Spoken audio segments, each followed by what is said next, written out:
Welcome, everyone, to this week's Cat's Eye on the Future. Since we didn't have a guest lined up for this week, and we've had a number of prediction shows recently, I decided to do another topical show. And the idea for this one came from, of all places, a comment made by televangelist Pat Robertson. Now, Reverend Robinson is not exactly someone I would normally be really that aware of, or pay much attention to for that matter. But it seems a couple of weeks ago, he made a statement to the effect that people should be careful what they bring home from thrift stores, called charity shops here and in the UK and Ireland, because, quote, you might bring home a demon, unquote. For the record, I only saw this on Facebook and did not feel particularly moved to explore Reverend Robinson's entire sermon on the issue, though I note he has reported to have suggested that not all sweaters and other objects brought home from such places are demonically possessed. But the possibility might always be there. Well, like many people, I found this idea not only hilarious, but also left me wondering about the good Reverend's advancing age and perhaps mental condition. It did, however, prick something in the back of my mind that led me to this topic. You see, one reason I think the comment itself went viral is because a lot of other over the top statements, there's a degree of something that resonates with a lot of people. After all, folklore is full of haunted objects, cursed treasures, magic lamps, and other scary or unsettling items. In fact, this is one of the major themes for huge numbers of modern books and movies, too. The stories seem to go way back to the dawn of time, and the objects don't even seem to change that much.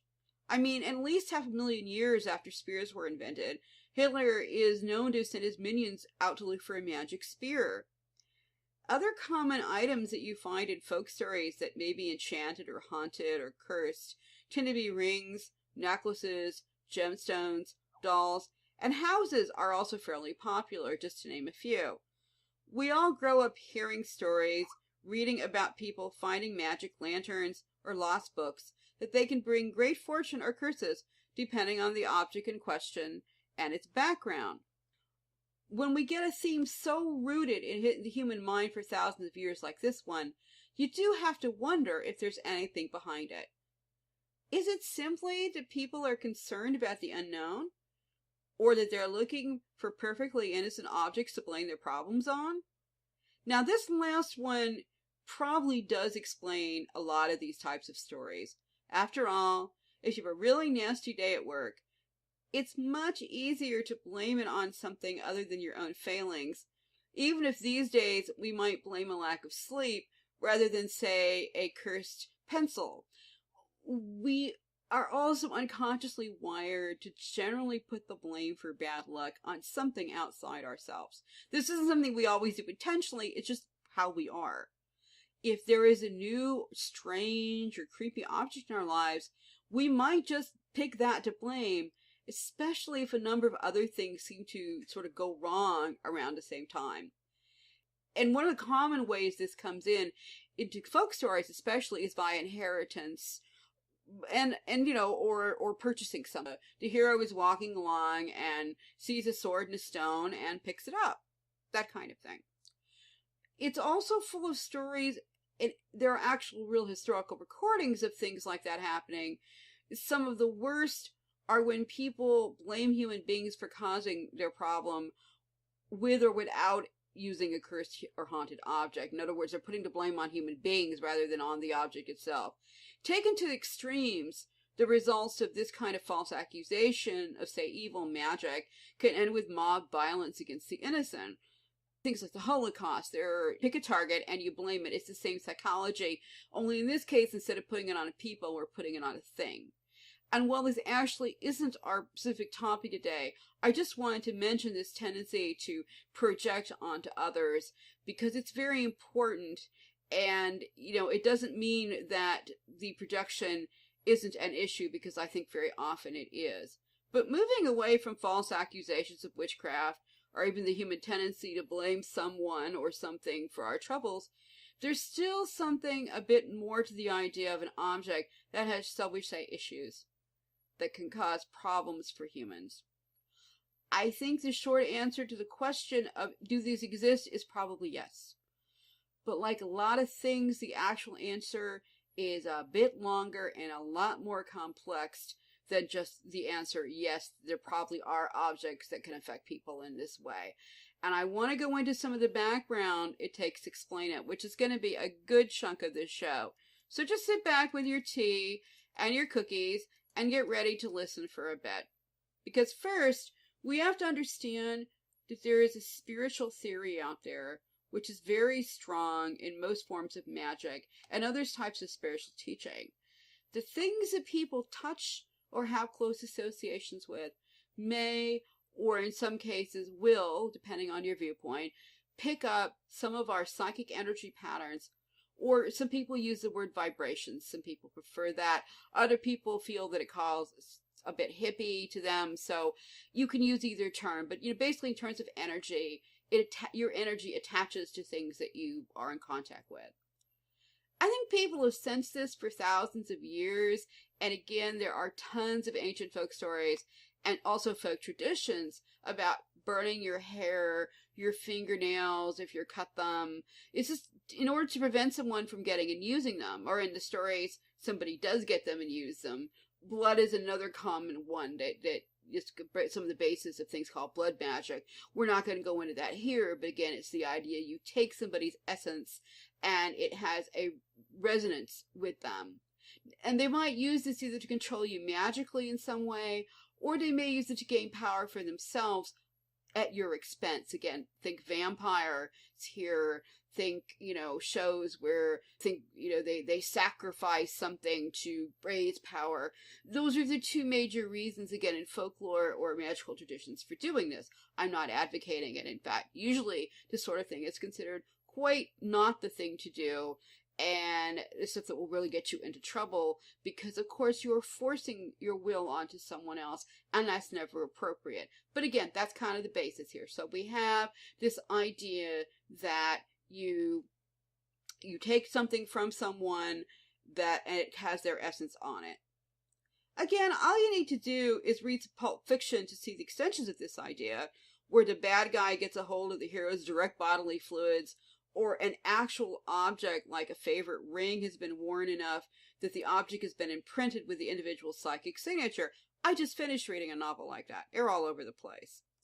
In fiction, these items are usually used to influence, curse, blackmail, or otherwise disrupt the lives of the person they've been stolen from. Once in a great while, you get a story where such items are taken and used for the benefit of the person or people in question. This most often happens to infants, babies, and other innocents who need magical protection, and the magician is taking the object and giving it to them to protect them, having used maybe a lock of their hair or perhaps their mother's hair as sort of a protective talisman. This is also fairly common. Either way, the idea is the same. Your own physical body bits or those of someone who loves you or is close to you, even regularly removed ones like fingertips and hair bits, as well as objects you're in contact with frequently, may absorb a tiny bit of your own psychic energy. Some people with psychic gifts, particularly one called psychometry, can pick up an object and quite literally just get information about the person that it was either part of or who wore them, sometimes even hundreds of years later. I know, being scientists, most archaeologists won't actually talk about such things publicly. But having studied archaeology in university, I can tell you, if you sit around a campfire with a bottle of wine or a cup of coffee late at night and listen carefully, you will often hear tales of archaeologists picking up an object and having a flash of who held it before them or what the object was used for. Sometimes these objects may feel frighteningly cold or burningly hot to the hands. And this is especially true when it's an object that you can expect to have a lot of emotion attached to it. Say a coffin, or a piece of funerary jewelry, Weapons are not unusual in having these sorts of associations, but again, they're definitely not limited to them. The strong emotions is another part of this psychic theory. The idea is that almost anything we are in regular contact with will have some of our psychic signature that can be picked up by someone with a gift for doing so. An object that was very close to us or touched us during a very emotional event may develop a deeper psychic energy, one that's much more powerful than what you get from just, say, wearing your shirt in the morning. Like most things, this can be good or bad, depending on what it is and what it was used for and what the emotion is. Say a rose from your great-grandmother's wedding bouquet that you found lovingly pressed between the pages of an old book or the diary that you found in a box in the attic may have powerful emotions of love and care and good feelings pressed right into it.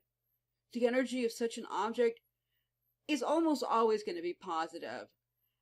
And if any contact is associated with it, you might feel like seeing her smiling down on you like it isn't her portrait in the living room, or that she's let you in on a secret, or that she's watching you and smiling somewhere. It's probably going to be a very positive thing for you to run into. Again, this isn't actually your grandmother herself attached to this piece of flower that she preserved, but her act of preserving it and the energy that she had on the day of her marriage are going to make this very positive and wonderful just psychic signature for the item in question. On the other hand, say an archaeologist unearthing the chains that held a galley slave might feel a jolting pain and terror for just a second that the former wearer had, especially if they are at all sensitive. I mean, thankfully, most such objects, even those containing very powerful impressions, are mostly like psychic photos or movies. Again, they're not actually have a demon or an entity associated with them. They're just like a photograph of that was like impressed in there by this poor slave who's, rowing and rowing and possibly died wearing the chains and may even be buried. Maybe they be attached to the skeleton.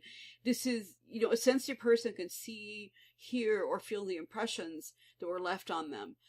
But it seldom lasts very long. And it doesn't do any serious psychic or mental damage to the individual, especially if they know about clearing and cleansing, which we'll get to later in the program. There are ways to do this if you have an experience like this and you find yourself having nightmares or other problems. But again, we'll get into that in the second part of the show.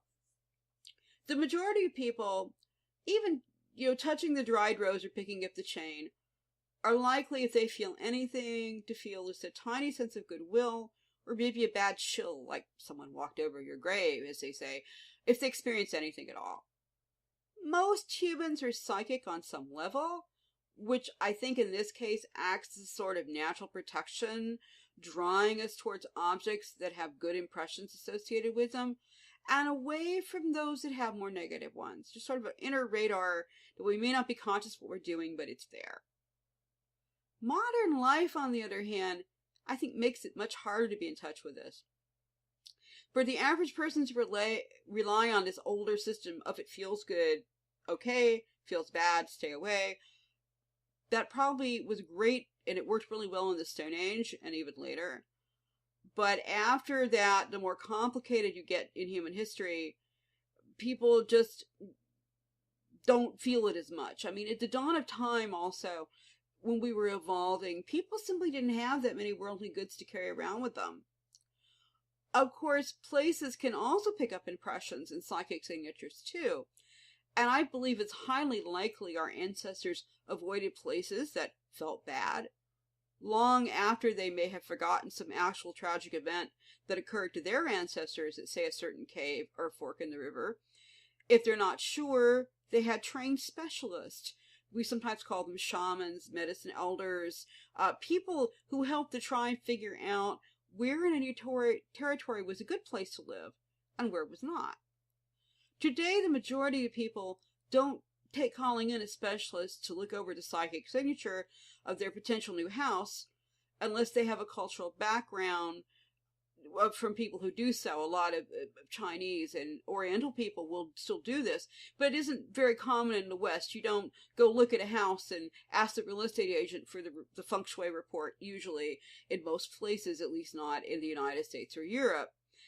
But the art of feng shui and other similar things is basically the same idea of you're feeling what the atmosphere is and possibly looking for ways to change it. Which brings us back to our thrift store sweater and other objects like lamps, jewelry, cups, toys, clothing, whatever, TVs, all the usual stuff people are likely to buy in what my mother used to call the used stuff store. Or in the States, a garage sale, or in over here, a car boot, which is a trunk for those in the U.S. Basically people get together in their cars and they sell stuff. In other words, it's anything where you go and buy things that is basically pre-owned. It's not just come in from the factory and sat on the store shelf. To say they might be demon-possessed is a bit over the top in my book. Your chances of accidentally picking up Chucky the Murdering Doll or the Lost Sword Excalibur are, I think, really very slim. But many of those items probably do have the psychic signature of their former owners hanging onto them. Most of the time, this is going to be really very faint, and the simple act of wearing it or claiming it for yourself will thin it out to almost nothing within a very short time. I'm wearing 2 thrift store sweaters right now, and after several weeks of nearly daily wear, I can be pretty sure that they resonate almost exclusively with me and perhaps my cats that like to sleep on them. A highly gifted person might be able to pick up a faint trace of their former owner, especially if there was an urgent and intense need to do so. For example, it was found that the sweater had been given to the thrift store after someone was lost, and they called in a psychic, a really trained psychic who's expert in reading objects to see if they could find out, where the person went. But pretty much, once filled with my own psychic energy, even this would be really difficult. And the longer I use the object, the more difficult it becomes, the more it becomes mine, and less that of the previous owner. There are degrees of this sort of thing. Some materials seem to pick up psychic impressions much easier than others, and some are less absorbent, or may even be protective, or they just sort of bounce off them.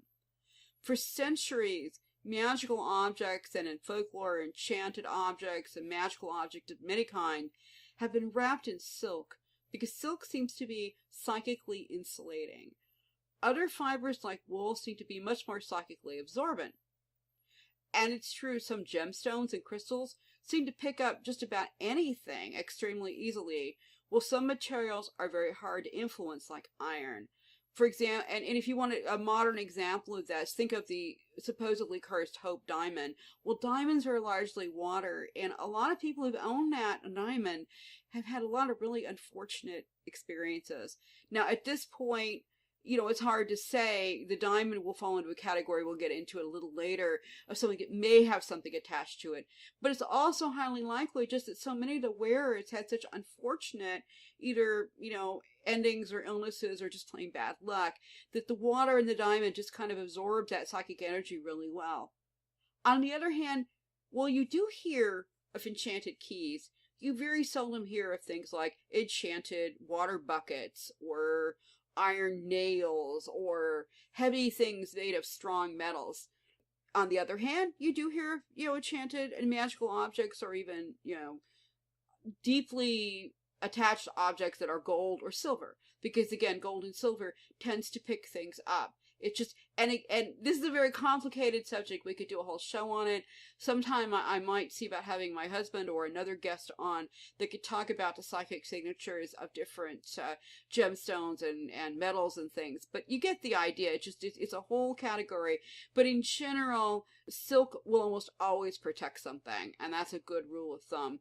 I like to keep some silk handkerchiefs around. I had a housemate that used to work at an antique store, and she would do this. She would keep silk handkerchiefs around, because if an object came in that for any reason she thought needed protection, or she just didn't want the energy shared for a while, she would cover it with silk, and it would just it's like putting a lampshade on it. Another unwritten rule of this sort of thing seems to be that the closer or more intimate an object or piece of clothing is, the more likely it is to be charged with an owner's psychic energy.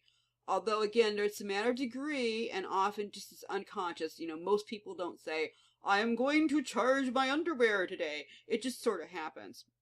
My sweaters are certainly full of my energy at the moment, but probably, again, in a really superficial way. If I loan them to my husband, or he takes them out of my drawer, he may get good feelings off them for a few days because he loves me, but they'll really just sort of transfer psychically and become more his. At least until I put them into the wash, which is a form of cleansing that we'll talk about later, and then I grab them back and make them mine again. As a couple, we probably also have sort of a signature resonance together, and our signatures go together very well. Again, that's probably a topic for another show, but it's not, it sort of naturally happens. Eventually, they all kind of feel like us. If you've noticed, a couple sometimes over decades will start looking like each other and sounding like each other. This is all part of that kind of psychic process. You don't actually become the other person, but things kind of blend in with close contact. It's the same way with the objects that we mutually sort of own.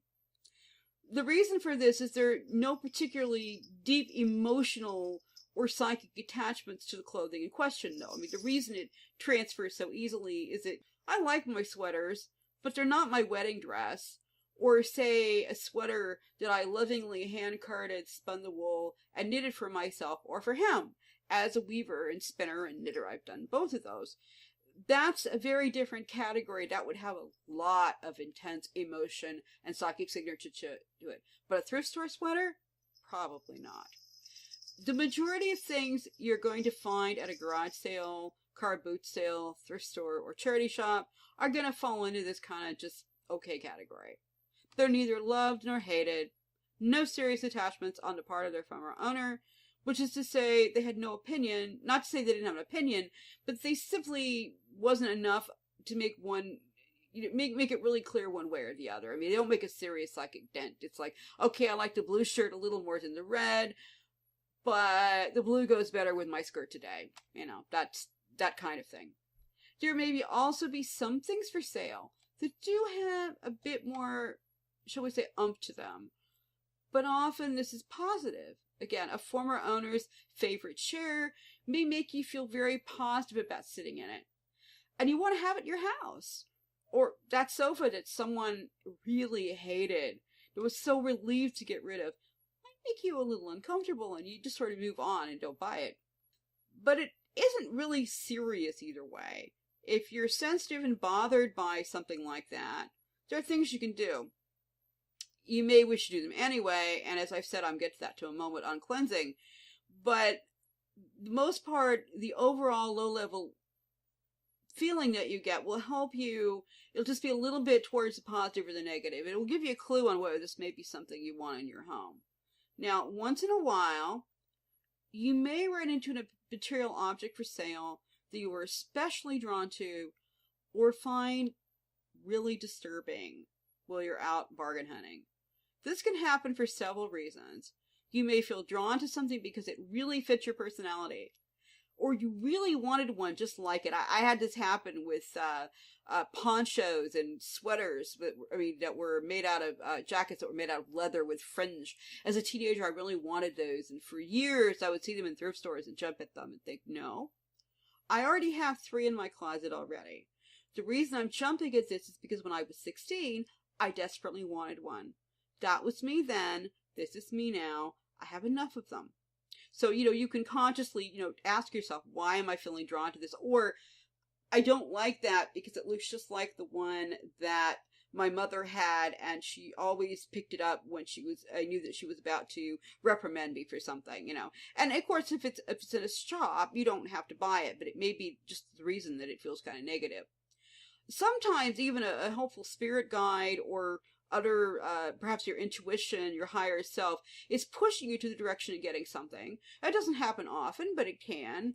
Or you could be repelled for something by the same reason. Maybe it's actually a real warning. No, you don't want this. So the more that you know yourself through meditation and understanding and your own development, the more you'll get in touch with this. But again, it's if it feels good, it's probably okay. If it feels bad, walk away. If an object feels disturbing in some way, however, particularly if you pick it up, it's cold or hot to the touch, or just plain weird, putting it back down, as I said, is usually the best advice. Because we don't know what the problem with it is, but obviously it's not for you. Now, it may just not resonate with you, as I said, or it could have picked up nasty impressions that you really don't want around in your home. There are always ways to deal with that problem. Something that's strong enough to be felt in a crowded shop is probably something just better ignored and left for someone else to deal with. You have been listening to part 1 of Cat's Eye on the Future. We'll return to the show right after these short messages.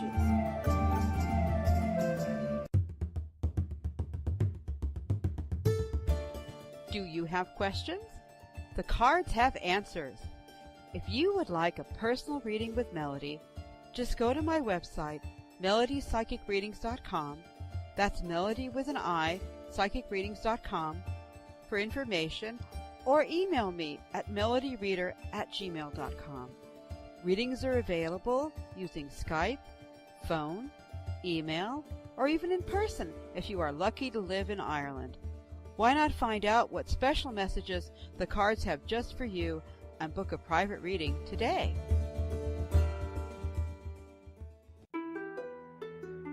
We now return to part 2 of Cat's Eye on the Future.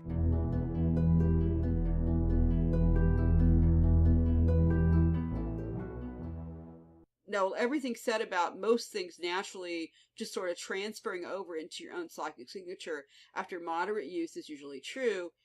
There is one thing that anyone can do to ensure this happens a bit faster and can help deal with any object that you're not too sure about.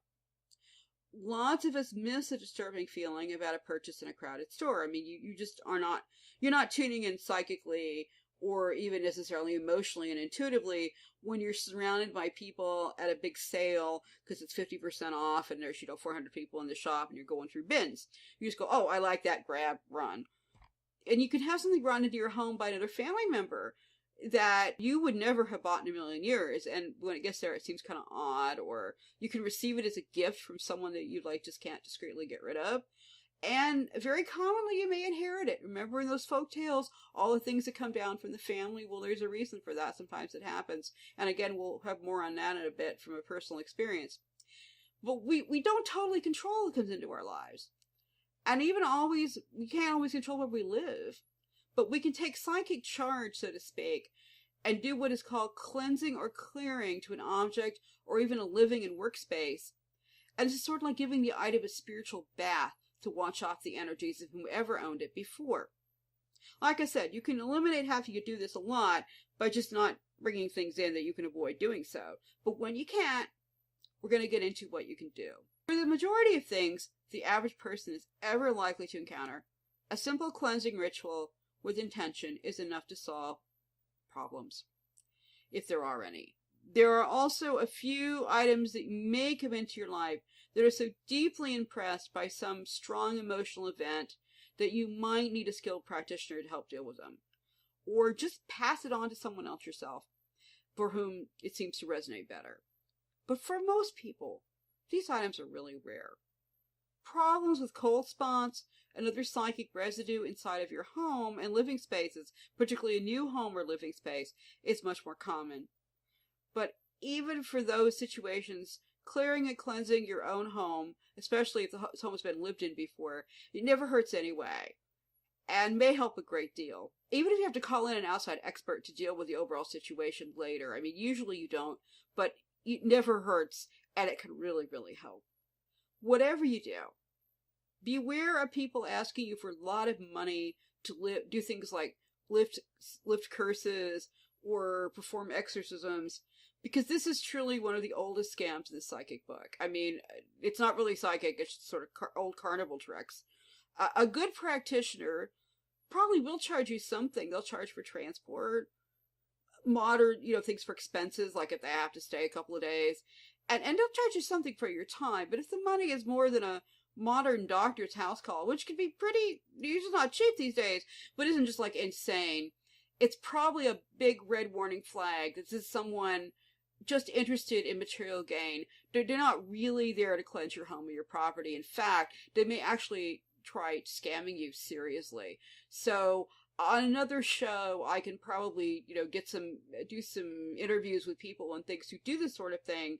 Basically, not exactly ghost busting, but people who professionally go in and help where situations warranted.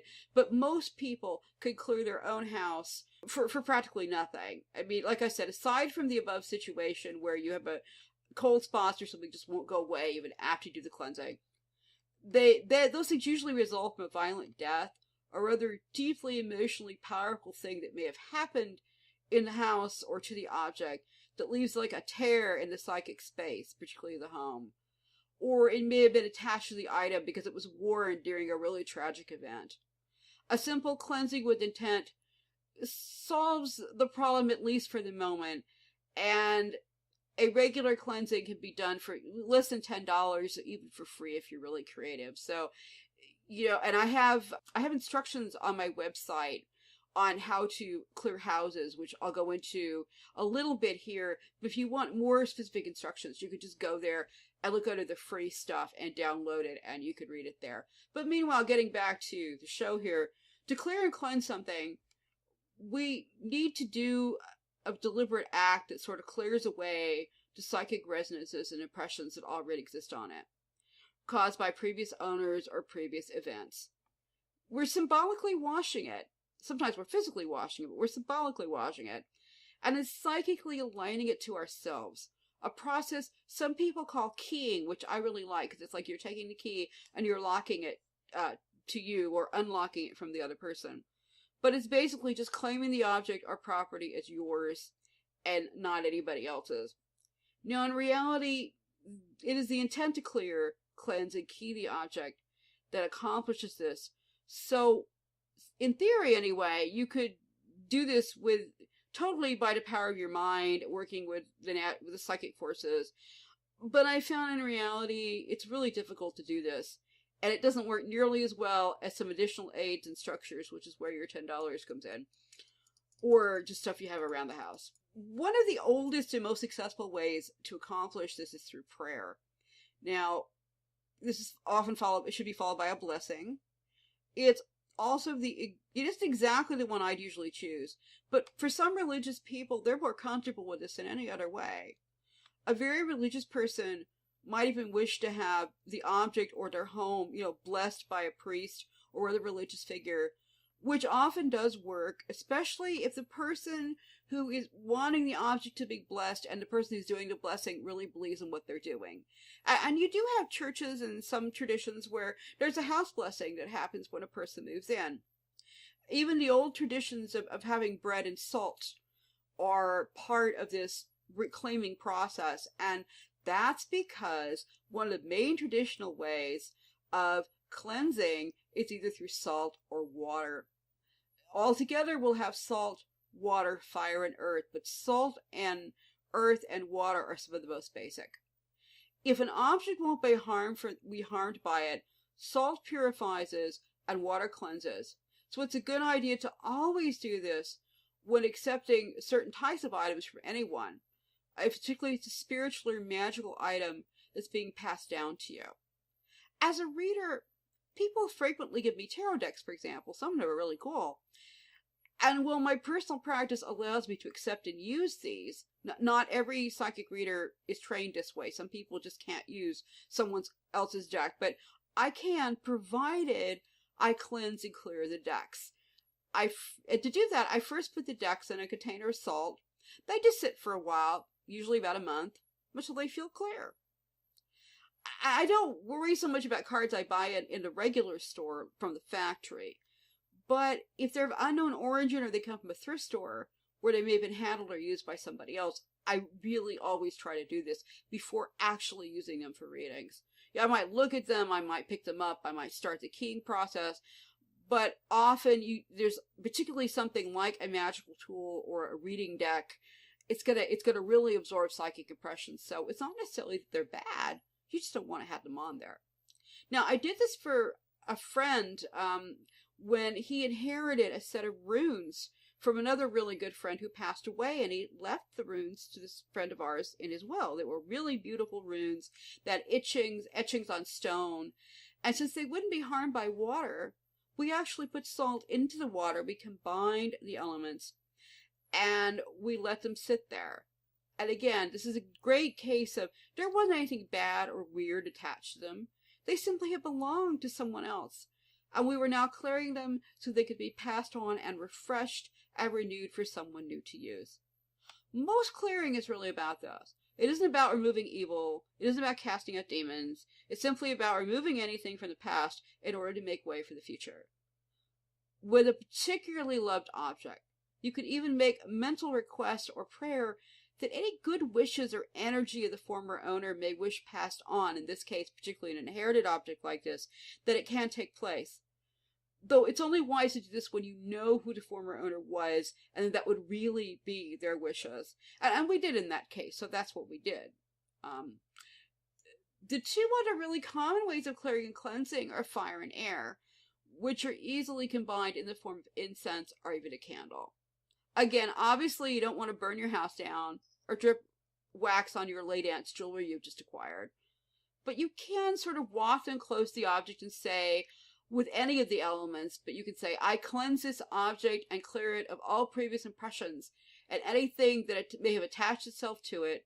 I do this by earth, air, fire, water, or whatever element you're using. And that's how you get it. I've actually written the symbols down here, and I'll try to get this up. I'm really bad about getting my website updated. I'm sorry about that. There's been a lot of stuff going on, but when I can get into the website and actually get it done, I'll put them up here.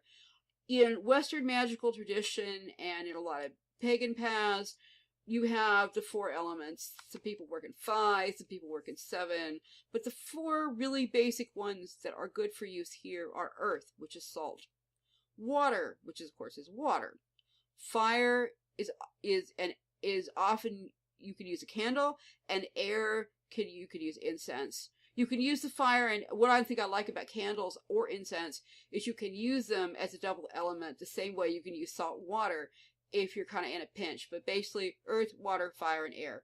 You can get really creative. This is what I mean about you don't have to go out and spend a lot of money, because sometimes you're going to be in emergency situations and you need to clear something. You need to maybe even create a safe space. And after the California earthquake in 1989, I found myself staying in what had been sort of a combination of protest and temporary homeless encampment. And we wanted to sort of make this a little more of a safe designated space because we were all really scared. And there were a couple of people there also who quietly knew what the score was magically and spiritually.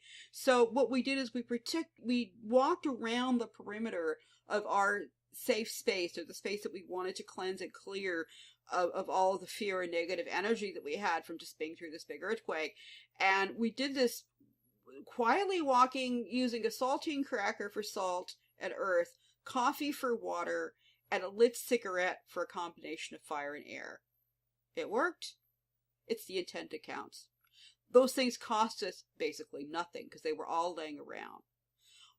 Well, there's some magical and spiritual properties in the elements themselves. The real psychic action, if you will, is mostly taking place by your requests and intentions, but we're focusing on the element of water, even as it's coffee, the earth, even if it's a cracker, with salt, as the earth, as the cracker, and a lit cigarette, which I don't even smoke, but, the burning tobacco was the burning of the fire and the wafting of the smoke in the air. It worked very, very well. So, particularly, you don't have to go to a lot of extremes for this.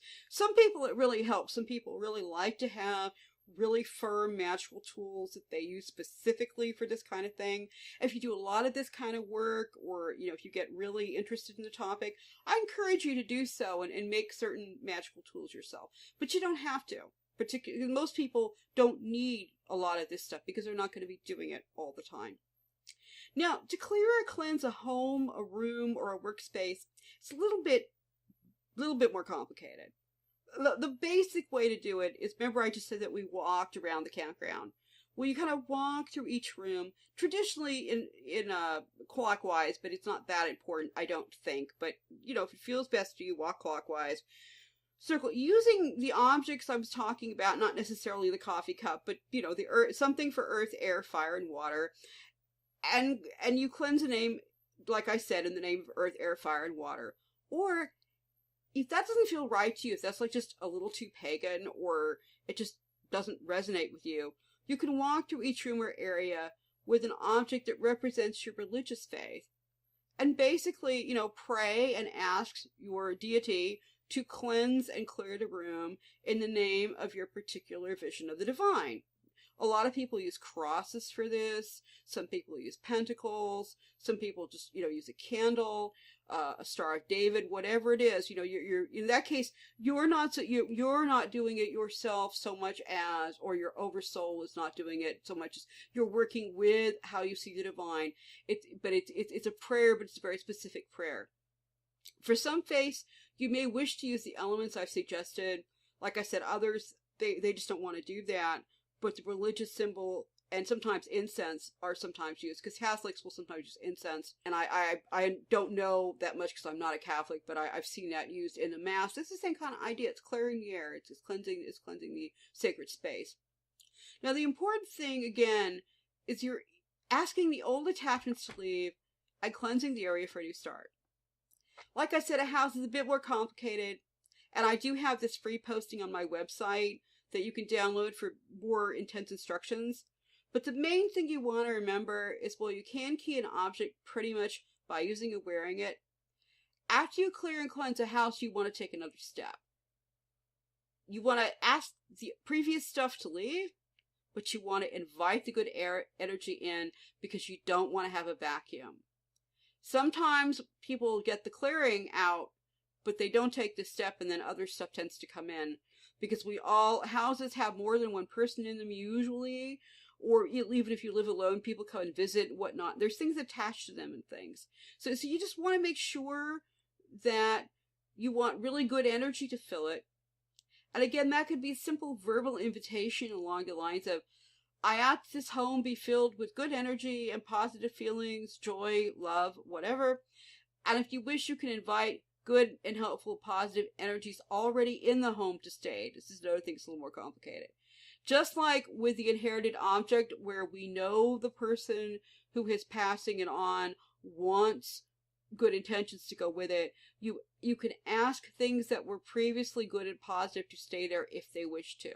You don't have to do this, but I usually do.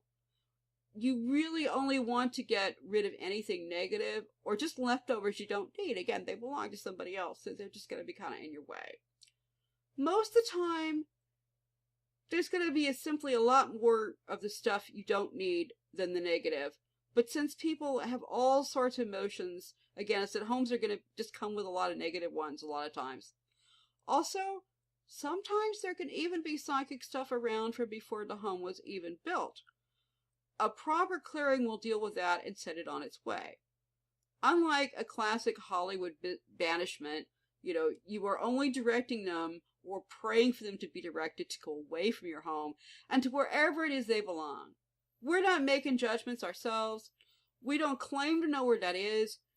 We only claim for ourselves the space, that spiritual, psychic, and physical space that is ours, and we leave the rest of the stuff to its own concerns. I mean, when we're doing this part. Most sweaters you buy from thrift stores don't even need to be treated with salt. But you can, of course, do a bit of intentional clearing as you wash them, literally with water, by hand or by machine. Again, remember what I said about if my husband borrows the sweater and I take it and I wash it? Well, I've cleansed it. So it's now, in a way, clean again. And if I put a little bit of intention at that, it could be psychically clean as well as physically clean. Now, since it's my husband, I don't care. But let's say I loaned it to somebody else that I like, but I don't know all that well, and maybe I don't want that attachment to me. Well, I can kind of put it in the washing machine, and that combined with the water, that can psychically clear it. For other objects, remember the rule: touch it for a moment, and if it feels either good or neutral, it's probably fine, and you can purchase it. If you want. If it feels cold, hot, weird, unsettling, or just bugs you, leave it for someone else. It's highly unlikely to have a curse, enchantment, or a demon attached to it, but it might have some energy attached to it that doesn't resonate well with you, or you would not wish in your personal home. On very rare occasions, a few objects may have been deliberately or accidentally gotten attached to various actual spiritual entities, but these only end up in thrift stores very occasionally. They're slightly more likely to be found in, say, an estate sale or inherited within families, but again, will they maybe magically enhanced for good or ill? I think the idea of demon possession is usually quite an imaginative stretch. Particularly in the West, we just don't go around usually having magicians in our families that, deliberately try to enchant something. And if we do, we probably know who they are. And they will be hopefully taking precautions. The chance of the average person encountering one outside of a movie theater or a novel are really slim. And cleansing and clearing will again make most objects at least comfortable enough to be around. They're probably not going to be dangerous even if there is something going on. If it still doesn't feel right to you, if this object is bothering you, then wrap the object in silk if you can, and get some outside help. Honestly, I've only had this seriously happen even once, and it happened to me by the most common route, which is inheritance. And I'm going to talk about this because it tells you what can happen. In a case right out of Indiana Jones, my father was a collector of ancient coins and antiquities. When he died, my mother and I found a real ancient Mesoamerican artifact in his safe. Being a sensitive intuitive, I could tell this was a really, really angry little statue that had been snatched from somewhere it wanted to be and no longer was, that it was supposed to be guarding, and it was not really happy about having been, sold on the black market and stuck in a safe for a couple of decades. Now, realize my father died in the 1980s back, if you've watched things like Raiders of the Lost Ark, you know that it was only barely recently that archaeology got to where, we actually respected things and wanted to leave them as in Suto as much as possible, or at least had them in museums in their own countries. It used to be that that's what people did. They went and they found stuff and they brought it back. So what I had, this is how this object got there, so I'm not in any way blaming my dad, but he had this thing, and, here it was. Well, what I did was wrap the object in silk and explain I would do my best to get it to someone that could help. I actually did this verbally a bit, much as I could with my mother there. This was a rare time when I did not cleanse the object myself because it obviously wasn't mine, and that wasn't the right thing to do, but I insulated it with the silk. Since there was no documentation with the object, I couldn't just send it back to its own country or to a museum or, I just couldn't do anything. So instead, what I did was, first I explained to it when I got to the airport, I know this is really difficult, but I'm wrapping you in silk and I'm putting you in my purse and I'm going to try to take you to someone that can help. So when I got home to Colorado, I called a neighbor who just happened to be a traditional Yaqui medicine elder. Now, Yaqui is Southwest American. It was in North America, it was the closest I thought I could get to where this object might have been from, at least some spiritual resonance. And when I called him, he said, "You've got a what? I'll be right over." And he ran, but it was a little wild in my house. So in the meantime, my housemate, who was kind of sensitive herself, placed a bit of chocolate, which is traditional Mesoamerican, and tobacco, which is, North American, Native American, beside it. Just, didn't actually touch the object, just sort of sat it on a table, put the stuff we thought I would like to feel comfortable around it, but, just put it there. When my neighbor got in the door, like I said, he ran the entire way. He was beaming with joy when he saw the statue. Exact opposite from my reaction. I went kind of like, eh, and it made me really nervous, and it felt really cold to me, and it gave me real chills. Well, this was obviously not how it was affecting him. The same statue brought tears, sort of terrified me, literally, brought tears of joy to his eyes. And I handed it to him, and he clutched it to his chest, and he got really serious, and kind of said, how much it's worth if you want to sell it? Are you sure you want to just give it away? And I said, but it isn't mine. It does not belong to me or to my people. At which point he held it even closer and gently walked home with it. I later heard from one of his students it had a very special place in his home, and it seemed very happy there. I'm telling this story to show that even on those rare occasions when an object may have a real psychic attachment of an entity or some sort of force of some sort. I don't even want to guess what this might have been, but I suspect, given what I know of traditional beliefs, that this was enchanted or preyed on in some way to try to get a guardian of some sort, a little spirit or something to attach to it. But even if this is the case, it's not automatic that it's evil. Even if it feels really strange to you, it may simply not be where it needs to be. And the reason it may have come into your life is most likely simply to find out where it needs to go and help it get there. This deliberate and intentional charming or enchanting of items for good luck, property, or other intentions is probably a topic for a different show. And I may see if I can get a guest to talk about it. But, you know, it's a very complex subject, but it isn't the same thing as, it's related in some ways to maybe trying to put a demon in a voodoo doll or something, if you follow those kinds of things. But even that's not, if you ask a Santero or someone who practices voodoo, that's not how they would explain it. They would talk about it in a different way. It's very simplistic to say that an object has a demon in it. And even, say, objects that are in some way attached to a presence, it's just, again, it's just not the same. Again, I'll see if I can get a guest or two on in the future that will talk about this, and we'll go into more detail. But I think the bottom line is, no, your thrift store sweater doesn't have a demon, and very likely nothing else you're going to bring home either will too. You know, it's just, you might sometimes run into things that make you uncomfortable or have some sort of negative energy attached to them. But those you can usually cleanse or simply not buy in the first place. Finally, it's a good idea whenever we are given something or going to be using something, especially if we're going to use it magically as a tool, to either, if it's been owned by someone else or if we don't know where it came from, cleanse it and clear it. And if we make it ourselves, we do something similar. We basically, you know, pray over it or do a little bit of ceremony with the earth, air, fire, and water to make it ours. That's what this is all about. So enjoy your thrift store sweaters without worrying about it. And I'll see you next time for Cat's Eye on the Future.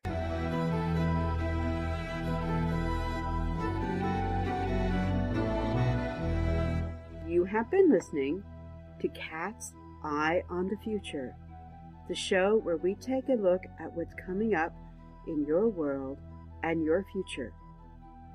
Join us again next time for another episode of Cat's Eye on the Future.